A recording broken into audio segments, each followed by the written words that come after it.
Jonathan Michael Porter, known to most of the internet as Blueface, returned home from federal prison in 2025 after serving 21 months. His release came quietly at first, a video posted to social media showing him embracing his mother at the gates. Within hours, a man stepping back into a life that had continued without him, children who had grown older in his absence, a family structure that had fractured and reformed in shapes he might not recognize.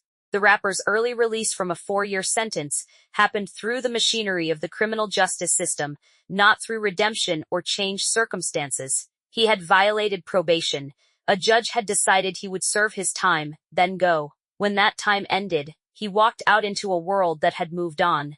His 2 eldest children, Jaidyn and Journey, were waiting. His mother, Karlissa Saffold, orchestrated the reunion with the efficiency of someone accustomed to managing her son's life from a distance.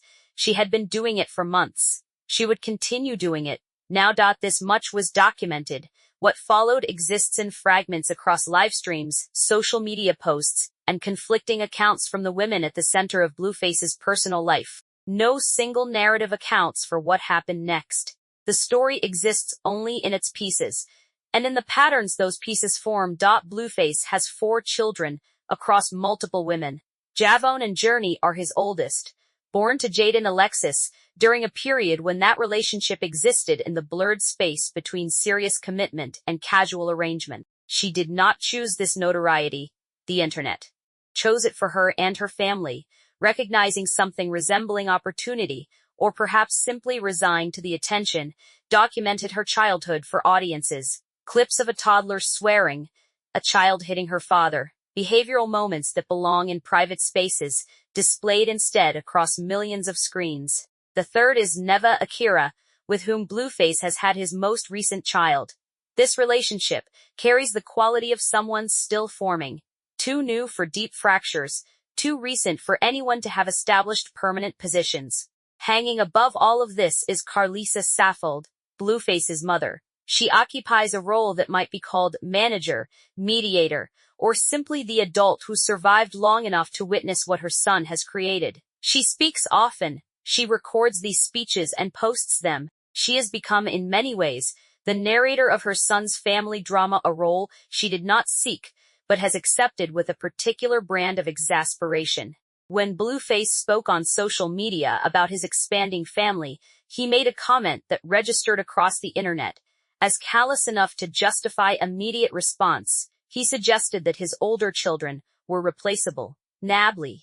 However, to say, the exact wording depends on which clip you consult, which partial quote you trust, but the meaning settled into a kind of consensus. These children could be exchanged for new ones. The newer baby, Jonathan Jr., was arriving. The old children remained.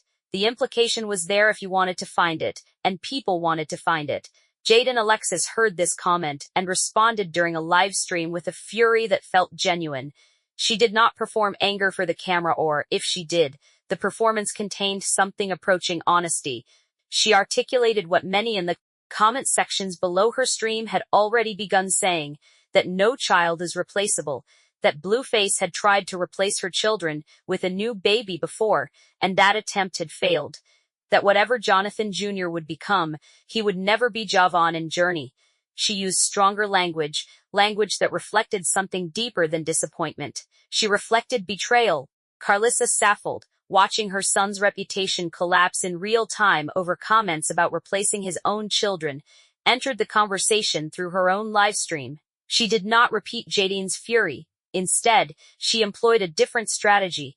The approach of someone who has known this person since his birth, who has watched him make choices repeatedly and lived with their consequences. Karlissa did not say he was a bad father directly. She did not need to. The information was embedded in the fact of Vaughn's question. A child who believes his father has been reincarcerated is a child whose father has not made contact. A child who knows this man left prison but remains absent is learning a lesson about his own value. The landscape of celebrity parenting has shifted in the age of documentation. Every moment can be filmed, posted, analyzed. The boundary between private family struggle and public spectacle has dissolved. Children who once would have grown up shielded from their parents' public conflicts now grow up inside those conflicts, watching millions of strangers debate their behavior, their worth, their very existence. Blueface has argued that he refuses to be controlled through his children. He has said that co-parenting can function as a tool of manipulation. There is something defensible in this position. The idea that using children as leverage in adult conflict is unhealthy. But the argument breaks apart when examined too closely. Saying you won't be controlled by your children is not the same as saying you will disengage from them entirely. It is not the same as speaking about them as replaceable. It is not the same as missing their birthdays, their questions, their presence. The rapper has made other statements about fatherhood. He has spoken about gentle parenting. He has said he will not physically discipline his daughter, despite what the internet demands. He has cut his son's hair on livestream, performed the role of an engaged father for his audience. These moments exist alongside the absences. Both are true. The contradiction does not resolve. What has become visible in recent months is a pattern of withdrawal. Not entirely. Blueface does appear in his children's lives, but the appearance has become intermittent, reactive, often accompanied by grievance about the conditions placed upon it. He has stated that he will not enter situations arranged by Jaidyn Alexis if he has not paid for them. Jaidyn has framed it as an excuse. Karlissa Saffold's recent statements on livestream revealed something else. The children, she said, understand that their father has other children now. They accept this. What they struggle with is his absence from their own lives. Karlissa painted a portrait of children who embrace the concept of siblings they have never met, who have adapted to the reality of a father with multiple families, but who cannot adapt to a father who chooses not to see them. The celebrity ecosystem has taught us to expect a certain narrative arc in these situations. The father who recognizes his mistakes and reforms himself. The mother who learns to co-parent peacefully. The children who benefit from their parents' maturity. But this is not that story. This is a story that remains unresolved, that moves backward and forward, that offers no clear redemption. Jaidyn Alexis has made her position clear. She will not facilitate access that is not reciprocated. She will not use her children as keys to unlock their father's presence. If he chooses to be absent, she will protect them from the consequences of that choice. She will shield them from the knowledge that they were considered replaceable. Blueface has made his position equally clear, though it is expressed in the negative space between his words. He has suggested that he should not be expected to participate in arrangements he finds unfair. He has implied that the mothers of his children operate as adversaries. He has stated his desire to have more children, which in context reads as either optimistic or cavalier, depending on your perspective. Karlissa Saffold stands between them, translating, explaining, occasionally criticizing. She has earned the right to be exasperated by now. She has lived through her son's incarceration. She has watched him return to a family structure he seems unwilling to fully inhabit. She has seen her grandchildren learn the names of siblings and half-siblings in a family tree that grows more complicated with each year. The oldest child, Jaidyn, is at an age where he remembers his father's absence as unusual. He knows what changed when Blueface went to prison.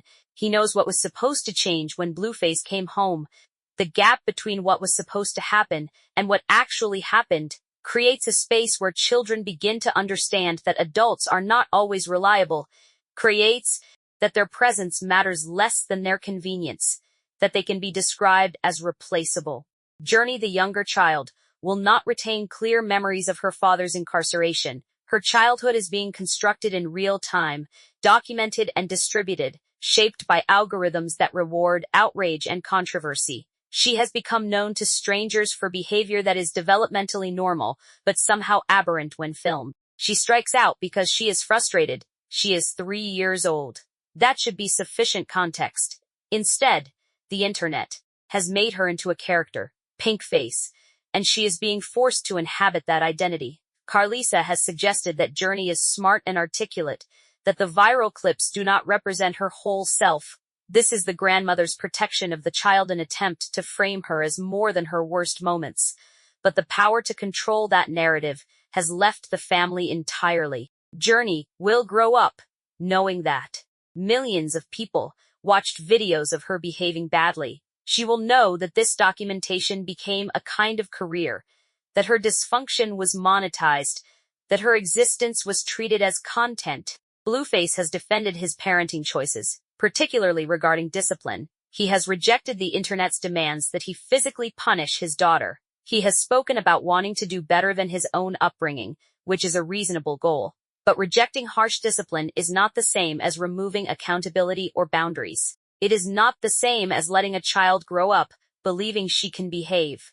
However, she wishes without consequence. It is not the same as co-parenting consistently.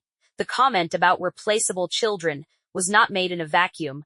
It was made by a man who has spent months away from his oldest children, a man who has suggested that their mother uses them as tools of control, a man for whom having more children remains an appealing prospect despite having failed to adequately parent the bunch he already has. What Jaidyn Alexis understood in that moment, what made her response so visceral, is that her children are not negotiable. They cannot be traded in for newer models. They cannot be improved upon. They are specific, irreplaceable human beings growing into a world that is already filming them. Karlissa understood something different. She understood that she would be the grandmother who raised them when their father was absent. She understood that Jaidyn would ask her about jail. She understood that she would have to explain to these children why their father's presence was inconsistent, why his commitments wavered, why the word replaceable had ever left his mouth. The full context of Blueface's comments remains somewhat obscured. What he said exactly, why he said it, what he meant. These are questions that likely have no clean answers. But in the absence of clarity, his children have to construct meaning. They have to understand themselves in relation to a parent who speaks about them in transactional terms. They have to grow up knowing they have been, at some point, considered exchangeable. This is the private damage that comes from public conflict, from the decision to perform family struggles for an audience. The children cannot opt out. They cannot choose whether to participate in the documentation of their own lives. They can only grow into a world in which their most difficult moments are permanent, searchable, infinitely viewable. What comes next for this family remains unwritten. Blueface may step up his involvement with Jaidyn and Journey. He may continue his pattern of sporadic presence. He may have more children with Neve Akira. He may have more children with other women. Jaidyn Alexis may soften her position or hold her ground. She may work toward peace or remain in conflict. Karlissa will continue to be there, the grandmother who had to explain to a 7-year-old why his father was not around. The internet has moved on to other dramas, other celebrities.